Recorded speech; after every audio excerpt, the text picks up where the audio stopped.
ากครับเปลี่ยนสมมติว่าหยุดคง ขอบคุณนะเสียงปรบมือครับ ใจฉันก็สั่นเหมือนคนเป็นพันถ้าในความจริงสองเรามีอันห่างไกลผลลัพธ์ที่เกิดกับใจก็คงตายจากกัน ด้วยความรักนั้นก้าวผ่านห้องใจอ่อนไหวและใจให้เธอเกินกันขอบคุณเวลา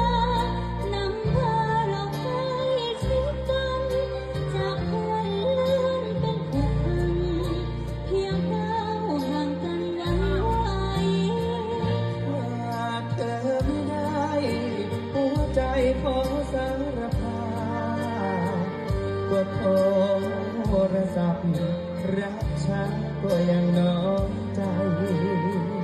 อยู่ใกล้จนชินไม่อยากได้ยินคำว่าห่างไกลขอร้องอย่าทำร้ายใจในการหนี้ไปจากกัน ว่าสิ่งใดนั้นที่ผ่านพ้นมาหนักหนาจนเธอไร้ความเชื่อมันเจ็บจนเหลือก็ปลอบได้แต่อย่านานเพราะใจที่ทรมานคงนานจะพลาดสิ้นลม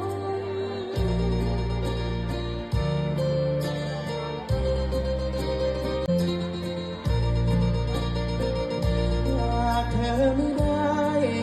หัวใจขอสารภาพ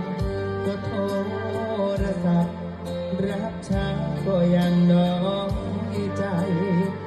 อยู่ใกล้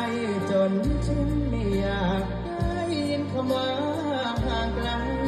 ขอร้อ